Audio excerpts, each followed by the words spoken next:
Hey there, welcome to Find Your Sunne. I'm Cass. And I'm Mare. Join us as we find our sun through movement, nourishment, and well-being. Awakened through the power of play. Let's dive in. Hello again, beautiful sun seekers. Welcome back to another episode of Find Your Sunne, where we help you tap into the light within. I'm Cass, and as always, I'm with my best friend and inspiring co-host, Meredith.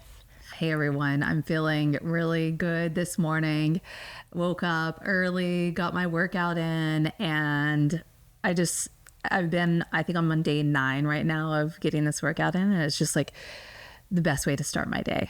So I'm feeling, go ahead. You thrive on your regimen, and it's been really inspiring to see. So I'm slowly getting there, but I'm not. I'm loving it. As attuned. I am really actually excited to share this with you at some point, because I'm kind of fine tuning what I'm doing right now to see how it works. But just having that intention every morning when you wake up and knowing exactly what you want to get done has really shifted the way that my morning feels. So I love it. So, and something that I want to share with you is how my morning. It was not so great. What I am happened this morning? grateful for everything that I have, but I do want to shed some light into how mornings as a mom can be stressful and a little bit difficult. And I was struggling this morning, wasn't I, Meredith? You weren't struggling. You were trying to figure out a path forward, and I think what you were meeting was resistance. Yeah. You were meeting resistance, and you were trying to stay calm. And so Cassie came over early this morning, and we usually have this 8 to 9 where our girls get to play. And then we just drive to school together and drop off our kids. So yeah. And so, it was just a little bit of conflict between her and I, 'cause she wants the car seat, and I put her in the other car seat. And so that was like a big deal, huge deal. And so I was struggling with that a little bit this morning, and then her not wanting to leave, and she wants to hang out with me. And I get that. Like, I want to hang out with her all day too. And so it's just like this back and forth. And I don't know if any of you resonate with this, but just always having that feeling of wanting it all sometimes. Like, you want to be able to go work, but you also want to be able to hang out with your kids. And then I just feel awful when she's crying and I have to leave. So if you have any tips for me, I would gladly appreciate them. If you have like a very strong-willed kid like mine, let me know. Let me know what you do to tone it down just a couple notches. Yeah. And I think I try to connect, and then it's just, there's already so much resistance that it's hard for me to even look at her and connect with her on a deeper level. And even just show her that I understand, because I feel like I've read all of the parenting books and all, it's difficult parenting. Well, and every child is different, and I think sometimes we become so fixated, or at least as a 4-year-old, we become so fixated on that end result that we want, that sometimes if it goes off of routine, it really just throws them and for a loop, and they're just lost in this thought now, because all they want is plan A. So I think that flexibility is a really challenging thing to work through with 4-year-olds. For a 4-year-old to be flexible. Yeah, for sure. And to have those boundaries. And But it's okay, because it's part of growing up, right? It's part of growing up. So you have to find that flexibility. So please let me know if you have any advice, or maybe if you just feel the same, or have felt the same way I did this morning.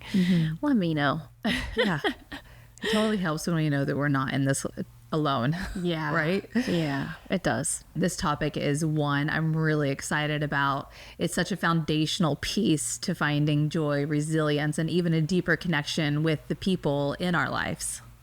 Absolutely. Today we're diving deeper into the benefits of gratitude. If you're just joining us, we've spent the last 2 episodes exploring what gratitude is, what's holding us back from feeling gratitude, and debunking myths about gratitude.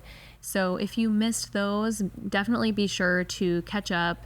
Today, we're moving forward to uncover how gratitude can truly transform our lives, from improving our mental health and physical health to even deepening our relationships. And that's what makes gratitude so powerful, because it's not just about feeling good. There's this ripple effect. When we're grateful, it not only uplifts us, but also creates this wave of positivity for the people around us. Gratitude really is a gift that just keeps giving.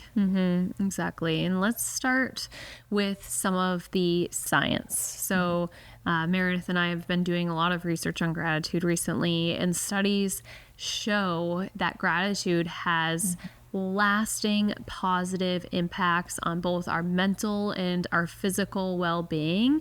And one of my favorites is from Dr. Robert Emmons, who is a professor of psychology at the University of California, Davis, who found that healthcare practitioners who kept a gratitude journal for just 2 weeks experienced a 28% reduction in perceived stress and a 16% reduction in depression. Hold on, like those are some really powerful statistics. Yeah. Like really powerful statistics, like 28% drop in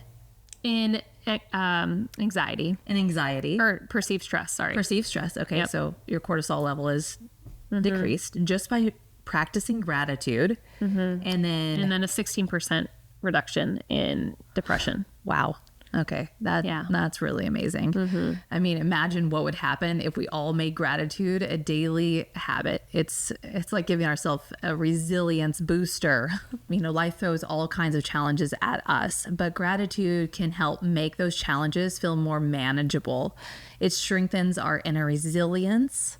So when life gets tough, we're able to stay grounded instead of really just falling apart. And I'd like to share with you, because my mother-in-law, she's amazing.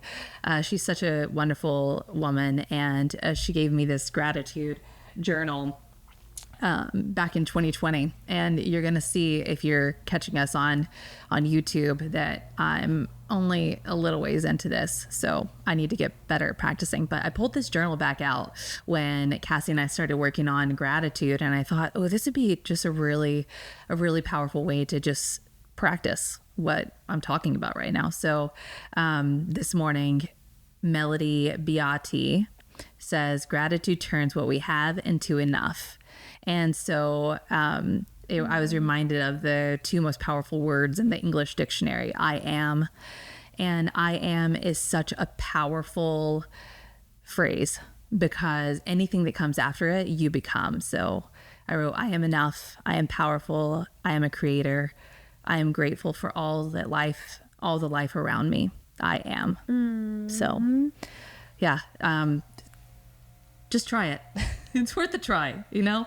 And that's I'm wondering if you would be able to purchase this still. You can. The 90-day gratitude project. We can probably find it. Link it, maybe. And link it. We'll definitely let you know if we can find it. And this was actually my mother-in-law's friend who wrote it. So it's by Laura Levine. Oh my gosh. Yeah, I know. And she just had this idea. Let's see if I've...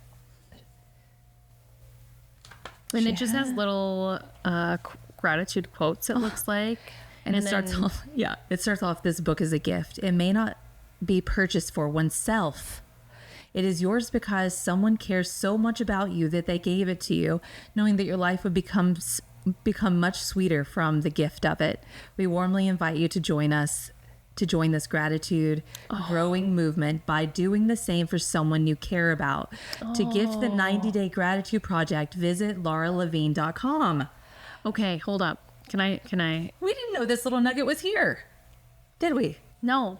And something that I've learned as I've been researching gratitude is that gratitude is more about receiving gifts and really like feeling that deep gratitude for the gifts that were given in our lives, understanding that there's this interconnectedness between all of us, and that we want, a lot of us want to think that we can do things on our own. Totally. Yeah, we think we can. It's not possible. We are so dependent on others, and we need to learn, like, that is where we actually feel and get the most benefit of gratitude. Wow. Did you know that? Did you Yeah. know it's not about feeling thankful? It's about receiving. It's about receiving gifts. That's incredible. Yeah, actually, I did listen to a Dr. Andrew Huberman podcast, and he did say this. But I do think we are going to be still talking about still having that appreciation and that gratitude, and still giving thanks. But it is also, it's like it goes both ways. Well, it's reciprocal, because if you're giving, then you will be receiving. Yeah. Because if it's that ripple effect that we just talked about, because if you're giving it, then other people are around you are receiving it, then that means it will come back to you, because other people are filling it, and you are attracting that. Yeah. Okay, so I'm going to share this story in this book too, because I think it's also powerful. Okay. But the 90-day gratitude challenge was born quietly on a late spring 2012 evening, with no agenda other than to create a place online for a few friends to express and share their gratitude for what had gone right that day. Very quickly, we could all feel the power of what was starting to happen, and it wasn't long before more and more people joined the party. 2 years later, the 90-Day Gratitude Challenge Facebook group has grown to almost 500 of us, from North America to Europe, from Hawaii to the Caribbean, and growing. But bigger than the geographical span is the transformation that has happened in so many of our lives as we continue to focus on the gifts that come our way every day without fail. The big gifts and the tiny gifts. We all notice that as we oriented more and more towards the sweetness of our daily lives, they just kept getting sweeter and sweeter. Because we noticed the good stuff, more good stuff showed up.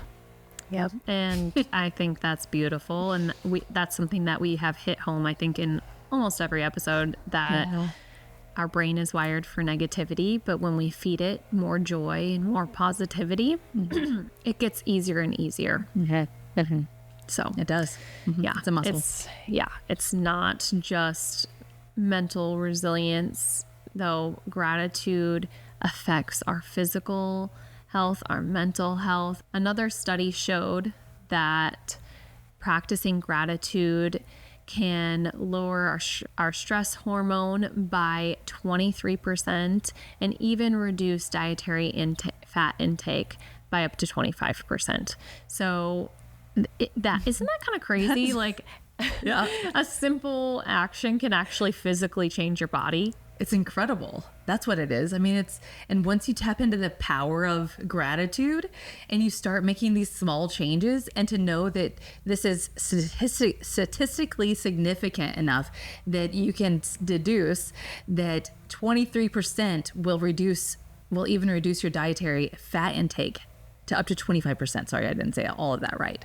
That's okay. But statistically significant that studies show that this actually does improve your health. And your immunity also. Your immunity. So like your fat intake, your immunity. Oh my gosh. Yeah, that's just so interesting.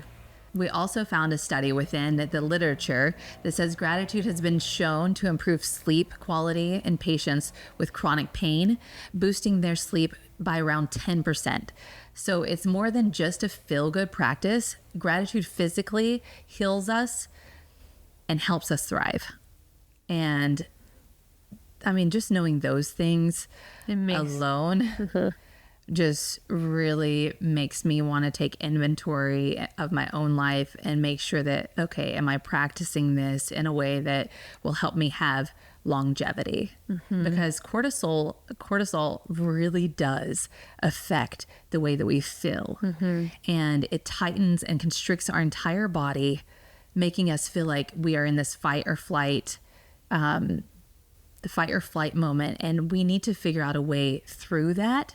And so if we can practice that gratitude in the moment, then we'll reduce our stress. And it makes you want it, well, at least for me, this whole series has really opened my eyes to what I can give to my kids and to my husband, just to my family in general. Like those people that are already in our lives that sometimes we take for granted, telling them and giving the gift of appreciation and expressing thoughtfully how they have affected my life, and giving them the gift of appreciation, you know, because I think we can all get wrapped up in judging, and like I even think about that, like I can do that with my brothers more, you know, especially with our siblings. I think we tend to judge a lot easier, and just telling them how much they mean to me, and anyways, so that's nice. Yeah. It's as a gift that we can give to ourselves and to give to others. So, and I honestly, like I spent the whole day yesterday just giving to my family. Like I just spent so much time just making sure that everything was operating smoothly at our home, because we had a really busy, fun weekend, and it's so important that we have that full reset each week so that everyone feels like they have the space to go out into the world and create. That's great. I'm sure your family really appreciates that. I hope so. I did give them a bad dinner, so I had to go get sandwiches in the evening. But I at least got all the groceries and everything put away, and all that. We're not striving for perfection here at Find Your Sunne. No. I went and got Jersey Mike's after that, so I was like, okay, pat on the back, and that made them so happy. Good for you. Good for you. Okay, let's shift here. Let's talk about how gratitude can affect our brain. Okay, so Dr. Emmons, we're going to be bringing him up again because he has done a lot of research on gratitude. He described gratitude as a fertilizer for the mind, and I just absolutely love that metaphor. I love that you even shared this metaphor, because I have been talking about how my mind feels so fertile. Yeah. She said that, and I'm like, I'm a Virgo, so I'm so practical, and I was like, Meredith, you are not getting pregnant again. We have too much going on. I was like, no, heck no, I'm not getting pregnant. My brain, and I sent her like an emoji of my brain. But yeah, so when we practice gratitude, it strengthens the neural pathways that we've talked about. We've touched on a couple different times, but we want to keep talking about it because it's a subject that I think we're hearing a little bit more about, but I want to make sure that we're helping you understand this, because it's actually a chemical reaction that's happening in your brain. So it strengthens the neural pathways for recognizing and appreciating the good in our lives. And it literally rewires our brain over time, helping us become better at spotting the positives. So Dr. Emmons also mentions that when we cultivate gratitude, the more it takes shape in our minds, kind of like creating like a mental habit. So this is a really powerful technique that I think we need to continue to work on and like focus on when we're thinking about this in our own lives. Well, and something that Meredith and I touched on before we recorded is that when we change our mind and we're able to reprogram, we can change our bodies, and we can change the way we're physically changing the way that our brain is wired. So it's just like it is a ripple effect in actually creating a better life for ourselves. Because you actually release the oxytocin and norepinephrine and all of the feel good hormones that improve your physical well-being. And I was telling Cassie too that I was sitting in this like just intense flow state the other day. I was just creating at my computer, and I'm working on developing another brand, and it's very personal and dear to me that I look forward to sharing with you guys. But I was in this flow state, and I could actually feel like the oxytocin just like taking over, like flowing through my mind and making me feel like I was so intently connected to my work. So I had so much gratitude and appreciation for what I was doing.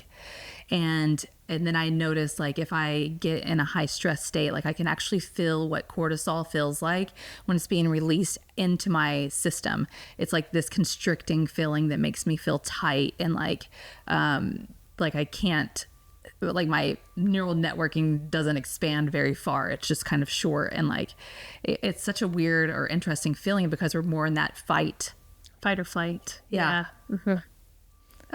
State. I think you're really good at being attuned, and I think we can all do a better job of just like feeling our bodies and just becoming aware of the state that we're in, especially when we're making decisions. Yeah. Big decisions. And since we're talking about the brain, it lights up the brain's reward pathway and the hypothalamus, which manages stress and mood regulation.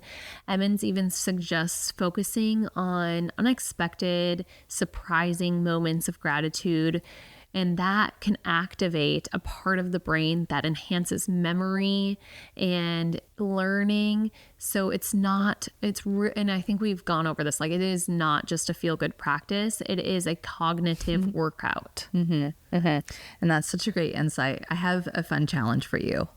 So since we've talked about journaling, I would like to challenge you to try keeping a gratitude journal, but focus on surprises. So ask yourself maybe like, how did gratitude surprise me today? Or reflecting on these moments can make gratitude feel fresh and exciting. And it really helps us shift our minds to focus on the nuances in life. It really does, because otherwise, and we'll dive into this a little bit, but otherwise you get into that gratitude fatigue, but we'll touch on that a little bit later in this episode. So I also want to dive into how gratitude can impact our relationships in so many ways. This is where gratitude shines the most. So Dr. Emmons calls it the relationship, or the emotional putty of relationships, because it fills the cracks that life inevitably creates. That's interesting, right? It is so interesting. And the putty of the mind, is that what you said? No, the cracks in relationships, because we're going to have, it's inevitable within our loving relationships, within relationships with our siblings, within relationships with our parents, there's going to be disagreements. Yeah. There's going to be negativity because we don't always see eye to eye. But when you go back, say you had a disagreement, but you think about the bigger picture and what this person has done for you in your life, it does help bring you back together. Yeah. That's I think how I think about the emotional putty. Oh, I like that relationship. I think that's great. Emotional putty. That's a good one to remember. And it's kind of easy to remember. I think that's a good one to think about when we're thinking about relationships. So, like ingratitude or resentment and entitlement can create like divides in our relationships, right? But gratitude is what bridges them. It not only strengthens our bond with the person we're grateful for, but it also enhances our relationships across the board, whether we're at work or with friends or family. I think that emotional putty is probably a really powerful thing to think about when you're want to fill the cracks. And here's a simple activity for you to try. The next time that you feel grateful for someone, share that feeling through a small physical gesture. So when you're giving them appreciation, maybe give them a hug, a touch on the hand, or even just making eye contact. It's amazing how this simple physical gesture can deepen our connection and really amplify the feelings of gratitude. Like this morning, I had that moment of gratitude, remember? It was like, I thought that I lost one of my pendants. And I was like, oh, I didn't really think twice about it. I thought maybe like when I was jump roping or something that my other pendant had gone to the back of my neck or something. So I didn't think twice about it, went on with the day. And then we dropped off the girls and I walked into the house and Cassie and I were chatting and I reached and I touched it and I realized, oh my gosh, like I don't have this pendant. It's gone. And I was like, my heart sunk and I was immediately like, oh my gosh, what am I going to do? Like, it's my heart compass. So it was something that was really important and special to me. So I immediately was like starting to retrace my tracks. And so I went out and I checked the treadmill to see if maybe it ran off and I was doing my sprints. It wasn't there. And then I thought, oh, well, maybe it fell off when I was doing jump rope. So I walked outside. And lo and behold, it was right there. It was right there on the sidewalk. And I was like, I had such a deep sense of like, thank you for noticing it this morning, walking through like all those moments where like I was attuned to what I was feeling, but I didn't know that I lost it yet, but something was telling me in my gut, maybe you lost it. And I immediately like went to Cassie and I went and I hugged her and I was like, yes, it's just those moments of like, I don't know. It was a sense of expression for me that I gave it to you. Yeah. Well, in something that Meredith and I have always done since the beginning is when we're going through something tough, we hold hands. We hold hands. We do. And we've done this. If you watch us on YouTube, we've done this multiple times where we'll hold hands because it feels so good to just not feel alone. We share our hearts. We hold hands. Well, that's we what we hold say. hands. Dang. Yeah. Right. So we do. So if you've got someone to reach over and hold their hand and you feel happy, just do it. I know we're cheesy, but that's okay. Sometimes let's also be real. We can experience what's also called gratitude fatigue, where it feels repetitive or even forced. And that's a tough one too. So we have to be aware. Yeah. It's something that many of us can relate to. I think gratitude fatigue can happen if we're always saying thanks for the same things. The trick to overcoming this, though, is to get specific and find new ways to express appreciation. Remember, gratitude isn't about going through the motions. It's about truly recognizing and receiving the good in our lives from others. Yeah. When gratitude becomes self-focused, it loses its power. It's not about making it a personal achievement. Like, oh yes, I showed gratitude. It's not about that at all, because that could be toxic. It's about looking outwardly and noticing the good that others bring into our lives and letting that fill us up. And, gratitude works best when it's self-forgetful. Yeah. So it's not about ego at all. It's about, I think, I even think when we're doing these episodes, like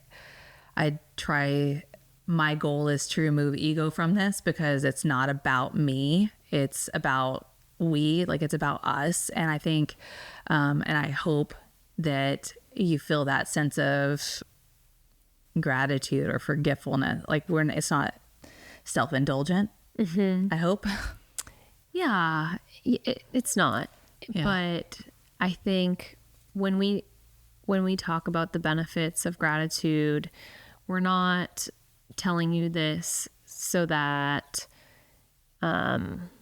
it gives you just another thing to put on your list so that you can feel better about yourself. It's really about feeling that deep sense of thankfulness for the interconnectedness of the world, and being able to recognize that we need to reach out for help, and that when we do good for others, it comes back to us. Yeah. So anyways, I think that's gratitude what it's all isn't about. just a one-time practice. It's an ongoing journey that impacts our mental and physical health, strengthens our relationships, and even changes the way our brain works. And while gratitude has so many personal benefits, it's also a way of giving back to our community. So when we live with gratitude, we contribute to a more positive, interconnected society. Dr. Emmons also says we're at the dawn of a global gratitude renaissance, an awakening to gratitude that's transforming lives everywhere. And I think that renaissance is such a powerful word. I've been seeing it a lot in the books that I've been reading. And I read one that Cassie shared with me from Virgil Abloh and all of his inspiration. But studying the Renaissance is what actually ignited his love for streetwear and fashion. And he started to look at it from a different perspective. And the Renaissance is what changed all of that for him. And I thought that was really powerful. And then another book that I read called Lay Aloha is a book where she talks about how her grandmother was a Renaissance lei maker, and lei is all about giving. It's all about giving love and receiving love. I love it. So yeah, I think what you're getting at is that we're all a part of that movement. Like, it's been happening. So sun seekers, this week, find those surprising moments of gratitude, embrace the people around you, and watch how your mindset and maybe even your life starts to shift. We are so grateful to have you here with us on this journey, and we appreciate every single minute that you share with us. So thank you for tuning in, and as always, keep finding your sun. And before you go, if you're enjoying this gratitude series, please hit subscribe and leave us a review. It's like giving us a virtual hug, and it helps us reach more people with this message. Yes. And it makes a world of a difference. We like hugs. Yes. Thank you so much for tuning in. Just before you go, if you want to sprinkle some love our way without spending a dime, why not hit that subscribe button on our YouTube channel? It's like giving us a hug through the internet. So please give that button a little tap and join our Sunne family. Thanks for tuning in to today's episode. We hope you found the discussions enlightening and inspiring. Please note that the information provided in this podcast is for general informational purposes only. All opinions expressed here are solely our own and do not reflect the views of any sponsors or affiliate partners. And before you apply any of the health strategies discussed on the podcast, we recommend consulting with a professional to ensure it is appropriate for your specific circumstances. Remember, we're here to spark conversation and ideas, not substitute for any professional advice.